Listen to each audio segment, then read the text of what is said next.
ഒരു റോബസ്റ്റ പഴം ഇതുപോലെ കട്ട് ചെയ്തെടുത്തിട്ടുണ്ട്. മിക്സിയുടെ ജാറിലേക്ക് ഇട്ട് കൊടുക്കുന്നുണ്ട്. ഒരു പിഞ്ച് ഉപ്പ്, ഒരു ടേബിൾ സ്പൂൺ പഞ്ചസാര, ഒരു ഗ്ലാസ് പാല്. ഇത് ഞാൻ തിളപ്പിച്ചിട്ട് ചൂടാറിയ പാലാണ് കേട്ടോ. ബ്ലെൻഡ് ചെയ്തെടുത്തിട്ട് വരാം.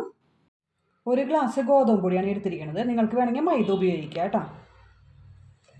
ഒരു ടേബിൾ സ്പൂൺ ബട്ടർ മെൽറ്റ് ചെയ്തെടുത്താണ്.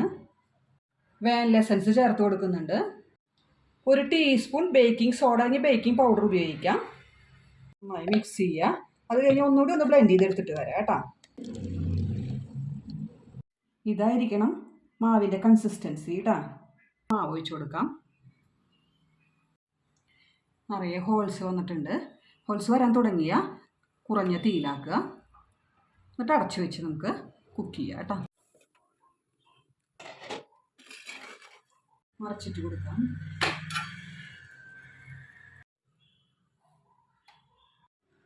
നമ്മുടെ പാൻ കേക്ക് റെഡി ആയിട്ടുണ്ട്. റോബസ്റ്റ് പഴം വെച്ച് സിമ്പിളായിട്ടുള്ളതാണ്. അപ്പോൾ എല്ലാവരും ട്രൈ ചെയ്ത് നോക്കുള്ളൂ. നമുക്ക് 5 മിനിറ്റിനുള്ളിൽ റെഡിയാക്കി എടുക്കാം. ബൈ.